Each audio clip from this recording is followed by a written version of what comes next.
Today we're going to make some super smoked bacon on the wood pellet grill. Let's get started.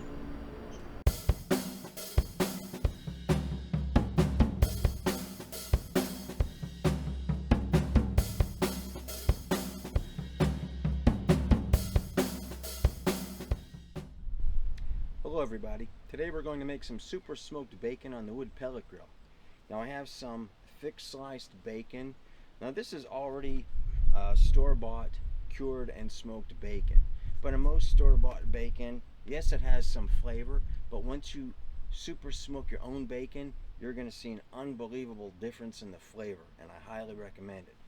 So, and I also recommend using a thicker cut bacon for this. It just holds up a lot easier when you put it on the grill. If it's too thin, it'll really start to fall apart on you as we smoke it.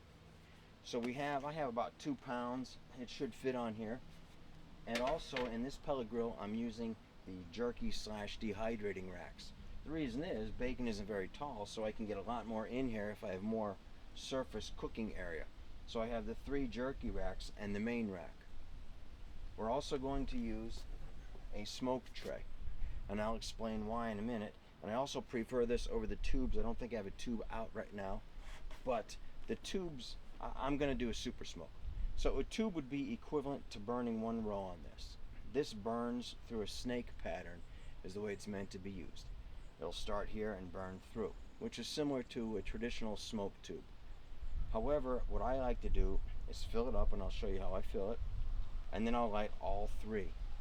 And that way I have 3. It's almost like running 3 smoke tubes at once. It won't last as long, but I'm going to get a burst of smoke, which is great for something like bacon. So in 1 hour, I can get a lot of intense smoke flavor, and if you want, you can leave it go for, say, 2 hours. I think this will last maybe for up to 3 hours when you do all 3 at once. It depends on a number of factors. But so we're going to use the smoke tray. We're going to use some mesquite wood pellets. That's the flavor I'm going to use. And in here, I believe I have Competition Blend, which is just a blend of maple, oak, maybe some cherry in there. I forget what I've mixed in here. And that'll be for our main pellet hopper. Now, what happens is, on a nice, warm, sunny day, like today, you may not need to turn this on right away. You can just run the smoke tray and be safe. Now, what do I mean by that? Since this bacon is already smoked and cured, it has some sodium nitrates in it, or nitrites or nitrates, depending if they used pink salt or celery salt. So the food safe zones are below 40 degrees or above 140 to keep uncooked food safe. So what happens is, I like to, even though this still has a cure in it, and you could do a cold smoke, which means you could be in that danger zone of 40 to 140, and it would be okay because it has the preservative, the curing in it. I still like to smoke at 140 or greater, but I don't like to smoke above 200 when I'm doing something like the bacon. So what I'm going to do, again, on a 75, 80 degree day in the sunshine, when I'm running this with all 3, I can typically get this well above 140 without turning the grill on. And you can either put a wireless probe in here, some type of thermometer. With this particular Camp Chef wireless controller, I have the controller turned on, but not the grill turned on. And it'll give me a readout. So I have a probe in there. Right now it's fluctuating between 78 and 80 inside my grill with no heat. So I'm guessing when I fill this with pellets and light all 3, it's going to take me out of the danger zone above the 140. If it's colder and it's below that, then I do recommend turning on your pellet grill to the lowest setting. I think this will get me down to approximately 160 or 165, depends on the low setting. So that's what you'll do, but you want to keep it above that, for food safety. Now, after I'm done smoking, you'll see I will turn the grill on and get it up to 165 for a little bit. I will cook the bacon a little bit. I want it to be heavily smoked and cooked. Now, not fully cooked, because then when I go to eat it, I'll rewarm it in the pan and it'll cook some more. That'll be the final cook. Anyway, that's the whole process. I just wanted to explain it up front so you see where we're going. So the first thing I'll do is I'm going to fill my tray. Now what I like to do is you can scoop them out and then you might start dropping them all over. A lot of times it's easier to just put your smoke tube or smoke tray in your bag of pellets and just fill it up that way. And that way you won't make a mess. So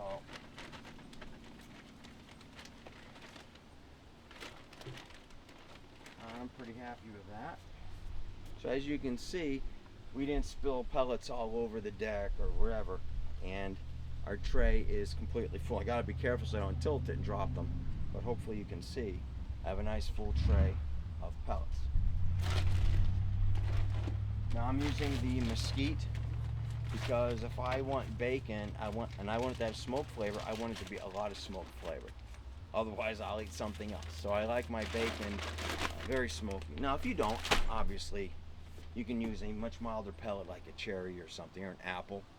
Apple's very popular, cherry's popular. Hickory's going to give you a smokier flavor. We're going to try the mesquite.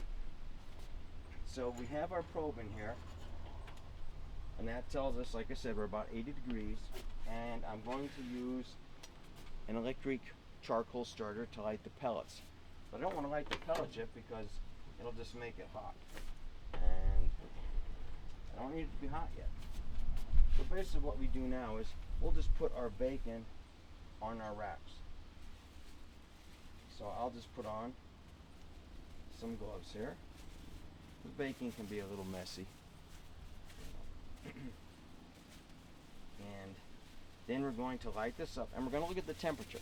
So we'll light the tray and we'll monitor the temperature and see where we're at. See if we're above 140. Now these trays just pull out. Now one thing, I'm not going to put the bacon directly above the smoke tray because this is going to throw off quite a bit of heat. Any bacon we put above this, it will cook to a crisp. So what I'll do is I'm going to populate the racks, away from that tray. And you can do it any way you want. This way. I like to go like this. And try not to overlap your pieces. That's again why I recommend using dehydrating or jerky racks in your pellet grill if you have them. If not, there's also smaller portable racks you can add. Portable like second shelved units you can add. So what I'm going to do is I'm going to finish filling these up, and then I'll bring you back and show you how it looks, and then we'll light the pellets. I'll be back in a minute or two. Alright, as you can see, I filled all 3 of my racks, and I left the space open above my smoke tray, or where your smoke tube would be. See? So I have it all loaded. Nothing is on top of each other. It's all spread out real nice. So now, when I light my pellets, I'll put my tray in here with my mesquite pellets. Now I also have, I gotta be careful, I got my temperature probe wire in here. Let me actually take that out of here for a second. We'll light the pellets, and then I'm going to put this probe back in here. So right now I'm going to use my electric charcoal starter, which this is great. If you have a smoke tube or smoke tray, I highly recommend getting an electric charcoal starter like this. It works great. It's a lot easier than matches or a lighter or anything like that. And obviously it's also good for charcoal grill too, since that's what it is, charcoal starter. So I'm just going to put it on the high heat mode, and I'm going to light all 3 rows at once. Now this is going to take a minute or two, so I'll show you how it gets started, and then I'll bring you back when it's fully ignited. So I just hold it right up against the wall of the tray. I'm on row 1, and I have it on high heat. And I believe this thing will get up to something like 1200 or 1500 degrees, so you need to be very careful. I don't know if you can see, but since I've been talking, it's already starting to smoke. Now, I do this until it starts to glow a little bit, then I'll go to the next row, and then the next row. I see it starting to glow. I don't think you can see that from there, and I'm going to I moved over to row number 2. So once I go down 1, 2, 3 to the 3rd row, then I'll come back again and make sure all are fully ignited and smoldering. And a lot of times you'll want to let this, if it is flaming, let it flame for a minute or two before you blow it out. You want to make sure they're well lit, because you want all three rows of the wood pellets to smolder simultaneously. Row 2 is ignited. As you see, it goes pretty fast when you're using an electric charcoal starter like this. And this is the key to getting the super smoked bacon in a very short period of time. You know, if this were a thicker piece of meat, like say a brisket or a pork shoulder, you can smoke at your normal 250 or whatever. But if you try to do that with bacon, it's just gonna cook it well done, and you don't want that. You just want to add tons of flavor. And we're doing this, again, I don't want to use a pure cold smoke method just for food safety, even though it is cured, as I mentioned. Now, I believe I have all three rows fairly well lit. So what is nice with this is there's a stage 2. As you can hear, it's much higher, and it's just basically adding air to it to help. It's already been ignited. I don't know if the camera can pick this up, but we have some pretty good orange glow flame, and you should be able to see the smoke. So I just go like this a little bit, make sure all the rows are well lit.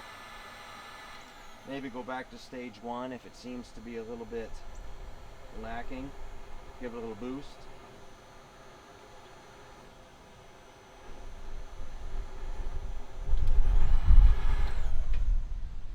Now just make sure your kickstand is down on here, and I can set it down and let that cool. Looks like we've ignited maybe a little bit of grease, which was on my racks previously.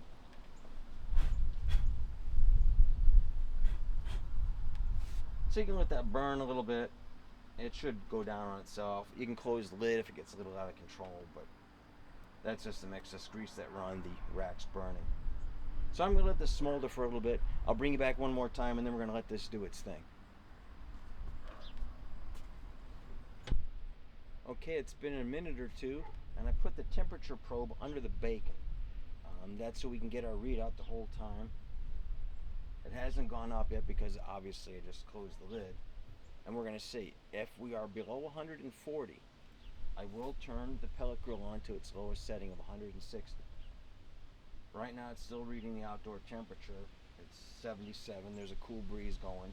I think it's in the mid 70s right now today. But as you can see, I'm going to open this up. That smoke tray is doing its job with all three lit, and I'm going to monitor this for a little bit, because sometimes when you first start, one of those rows could go out and you'll have to reignite it. Not a big deal.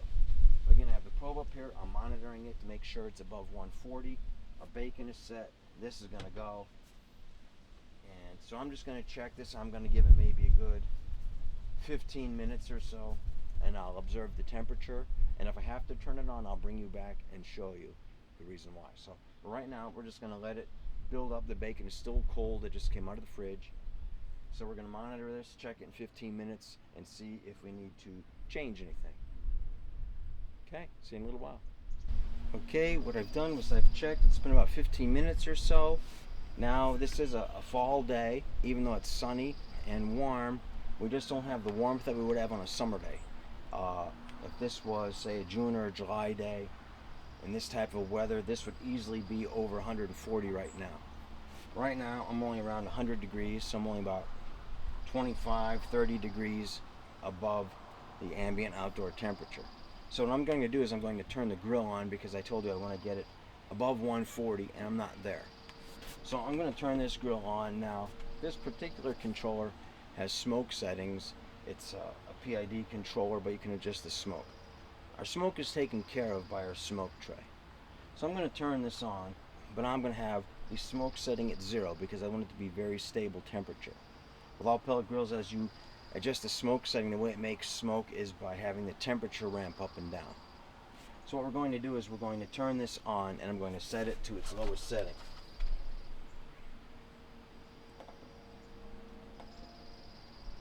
So right there's low smoke, high smoke. There's 160, and our smoke is at 1. So what this will do is, by having the 160 setting on a cooler day, it should maintain it close to the 160 degree temperature, because I don't want to totally cook up our bacon crisp. I want to have minimal cooking, but mostly smoke flavor, but do it in a safe cooking environment. So we have this on, and I'm guessing this will probably go for maybe about an hour. So this is going to turn on. If it starts to spike too much on the initial start, because a lot of pellet grills, the initial startup will drive you up well over 200. So what you'll want to do is, in fact, on starting a grill, a lot of them it's recommended to lift the lid. So, with the smoke. So I'm going to lift the lid, let it ramp up, get started. It should settle down around 160. I'll close the lid and then bring you back here in about an hour or so when we're ready to take it off. So I just wanted to show you what to do if you're not maintaining that above 140 in a warmer weather. It's colder, maybe it's even wintertime. You definitely need to run the grill. I just wanted to show you what to do. See you in a little while. Okay, it's been around 3 hours. I've turned off the grill. Our smoke tray is pretty much completed, and I'm going to show you the final result. Now, keep in mind that the amount of time you can smoke this is going to be very dependent on the temperature your grill can keep. So we had this at 160 degrees. Now on the Pit Boss over here, the lowest is 200 on the dial unless you go to smoke mode, which is roughly 180. But I know some pellet grills, the lowest you can go is a true 200. Now, if that's the case, obviously you're not going to let it go for 3 hours, or you're just going to have your bacon burnt to a crisp. This is fully cooked, and all you just need to do is warm this to eat it. And again, so this grill goes on to 160, so that allowed me to keep it on here for an extended period of time. Now also, depending on the amount of smoke you like, this is going to be intense smoke. That full smoke tray of 3 rows with mesquite, 3 hours, and that's what's going to make the difference. So let me just pull some of this off here. Actually, I'm going to use this tray just to show you some of the color of this, to give you an idea of how this is going to look. Oops. I'll just get this one over here. Show the camera. I'm putting on this white tray to hopefully pick up that color a little better. Hopefully I won't lose any of these. But hopefully the camera can pick up that color against the white tray. So, I mean, this is a beautiful browned, golden brown bacon. And that's, primarily from all this smoke. So I'm going to take all this off the grill, put it in the tray, and then give you a final taste test and summary of this. But again, keep in mind, depending on how much smoke you want, if you don't like a lot of smoke, do not do this length of time, or do not do all 3 rows of the smoke tray. In fact, if you don't like as much smoke, you can just use a single smoke tube, and that'll just be 1/3 the smoke, since it's 1 versus the 3. So either adjust the smoke, and also using an apple or a cherry pellet's going to give you less. So I say this in precaution because this is very smoky. If you're a person that likes to eat, a lot of bacon, say you want to or could sit down and eat a ½ pound of bacon at a time, with this bacon you won't need to. In fact, I would be willing to say that for almost the hardest, the bacon lover, the biggest and baddest the bacon lover, 2 strips is going to satisfy you. There's that much flavor, and that's what makes it great for things like putting in a salad or on a hamburger. You don't need a lot of it. 2 strips is going to give you an incredible amount of flavor. It's that smoky bacon flavor that you really want, and you're not going to need a lot of it. So let me get the rest of this off of here, and then I'll come back and give you a little taste test and give you my opinion. See you in a couple minutes.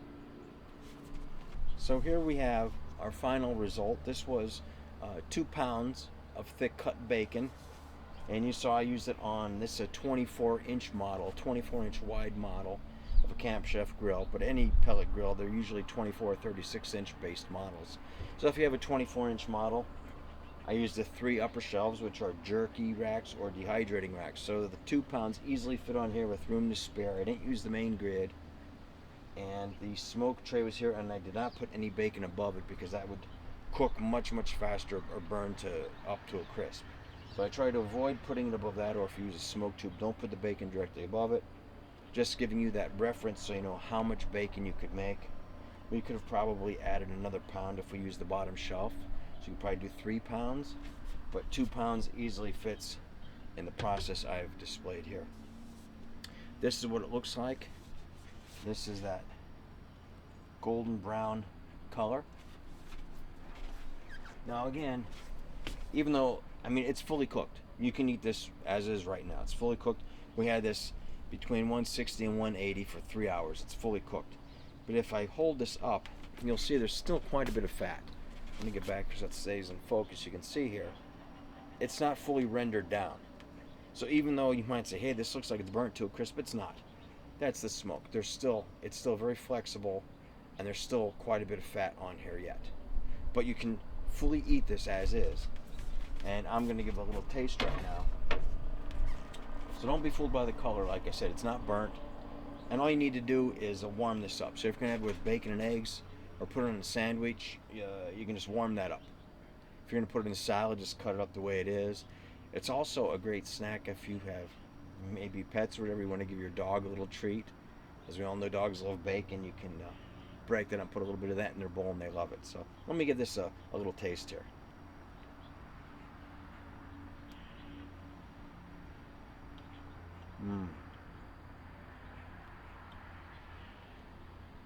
Very smoky, very flavorful. Now, I want to point out one thing, and since we made this as if you were making a jerky. So if you do not crisp this up and leave it as is, it may be a little chewier than you're used to, because it's sort of jerkified, if you will, right? We've dried it out some. Makes it a little chewier. So if you don't like the chewiness, then just put it in the pan and just, get it right to that crispy stage.